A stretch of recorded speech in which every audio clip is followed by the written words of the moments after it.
desde Benjamin Franklin Johnston, que fue el visionario conquistador que trajo a esta ciudad la industria azucarera. Pero gracias al ingenio Mochis nació la ciudad de los Mochis. Gracias a la fábrica. Si no hubiera sido por la fábrica, no existiera Mochis. Sin embargo, tuvimos la suerte todos de nacer y crecer en esta ciudad. El ingenio es el ícono y la razón, la raíz y el origen de nosotros, los que vivimos en esta bella ciudad de Los Mochis, Sinaloa. Pero al pasar del tiempo, por azares del destino, todo acabó. Todo terminó a la llegada de los últimos dueños, de Alejandro Elizondo Macías y Rodolfo de la Vega Valladolid. Ellos no tenían la visión ni la misión, mucho menos la intención de hacer trabajar el ingenio. Ellos, su proyecto era quebrarlo y que su ganancia surgiera de la venta de terrenos. Su misión, visión e intención fue en el ramo inmobiliario, en la venta de los terrenos y en la comercialización a precios caros de los terrenos principales del ingenio azucarero. Maldita Navidad, porque mientras los obreros, las familias de los obreros, las viudas de los obreros, los hijos de los obreros no tendrán cena esta Navidad por falta de dinero, se lo robaron todo. Irónicamente, los ricos, los poderosos, Alejandro y Rodolfo, tampoco gozarán de una bonita Navidad. Pesa sobre ellos una orden de aprehensión y, más también importante destacar, cuentan con fichas rojas en la Interpol. ¿Qué son las fichas rojas? Pues es una orden de aprehensión a nivel internacional. Así las cosas. Los ricos y los poderosos, por lo regular, cenan en el country club, se curan la cruda en el restaurante El Farallón de esta ciudad. Hoy, estas fechas, esta Navidad, tampoco podrán cenar a gusto los ricos y los poderosos.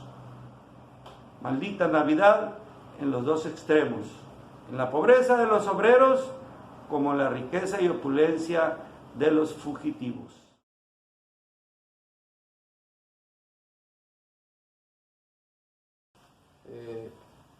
En julio de 1903 se inicia la primera zafra del ingenio, una zafra de prueba del ingenio Mochis. Empezó la zafra de producción en enero de 1904. No fue sino hasta 1914, que fue cuando estalló la Segunda Guerra Mundial, y el señor Johnston empezó a exportar grandes volúmenes de azúcar refinado, cúbica, a los Estados Unidos, y llegaron los tiempos de jauja y de florecimiento económico en el ingenio. Yo formo parte de los primeros trabajadores de la tercera generación en el ingenio. Tuvimos grandes líderes que fueron parte del firmamento obrero de México. Vamos a hablar de Alejandro Peña, un hombre que desconocemos por qué fue separado del trabajo del ingenio Mochis. Después el ingenio Zacatepec lo adoptó y de hecho llegó a ser el primer secretario general del Sindicato Nacional Azucarero. Y senador. Fundador y senador de la República, asesinado aquí en un antro de vicio por un señor jefe de policía de Guasave. Tuvimos también a Rosendo Godoy Castro, uno de los dirigentes grandes, que llegó a ser también gran líder obrero y fundador también del Sindicato Nacional Azucarero. Posteriormente surgen las figuras de Alfonso G. Calderón. Salvador Esquera Podaca también fue un trabajador que llegó aquí a Los Mochis muy joven, vivió en los terrenos de la Sinaloa, fue cernidor de tierra en el departamento de fundición y allí fue ascendiendo en la escala del trabajo, y en los años 50, debido a su formación sindical, su clase en favor de la defensa de los trabajadores, fue llamado para formar parte del Sindicato Nacional Azucarero. Y de allí empezó su carrera meteórica hasta llegar a ser el secretario general. Hombre muy distinguido, querido por nosotros, en virtud de que él fue secretario general de la sección 12. Y la local de Mochis. Sí, aquí en la localidad de Los Mochis. Y de allí saltó a estas grandes posiciones. Fue un hombre profético en muchos aspectos. Recuerdo también que los que éramos jóvenes en esa época, estamos hablando de 40, 30 años antes, nos tomaba de la espalda con sus manos y nos decía: cuiden esta fuente de trabajo, cuídenla, porque podrán llegar tiempos en que posiblemente los enemigos que tiene el ingenio en la ciudad de Los Mochis lo pudieran llevar a la desaparición. Y lo dijo casi 20 años antes. Como una profecía. Sí, que se cumplió. Que se cumplió. Con la muerte de Alfonso G. Calderón, con la muerte de Salvador Esquera Podaca, la sección 12 entró en una etapa de orfandad en el concierto de todos los ingenios del país. Y por lo tanto, la sección 12 empezó a perder fuerza. Llegaron arribistas a la sección número 12, pero que no tenían conciencia de clase, formación sindical, y lógicamente vino el principio del fin. Después de esto, llegan supuestamente al rescate los nuevos inversionistas, personas muy honorables que se dan golpes de pecho en las iglesias cada domingo y adquieren el ingenio Mochis. Son los últimos. Los últimos.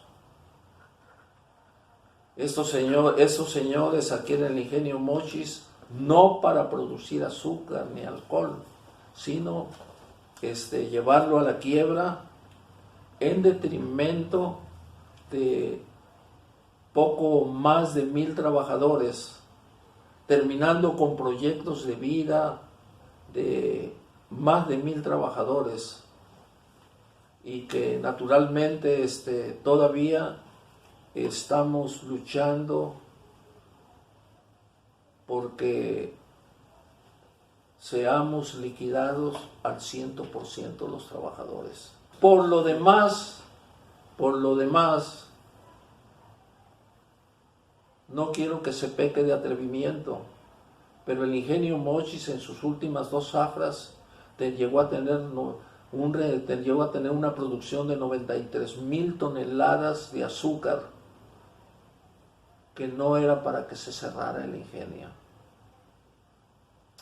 Pero el poder político, el poder económico del norte del estado llevaron al ingenio a la quiebra, para que surgieran las grandes plazas que conocemos en Los Mochis, que conociéramos las grandes extensiones de terreno y también los grandes fraudes que conocemos hoy en día que se hicieron a bancos extranjeros, a inversionistas,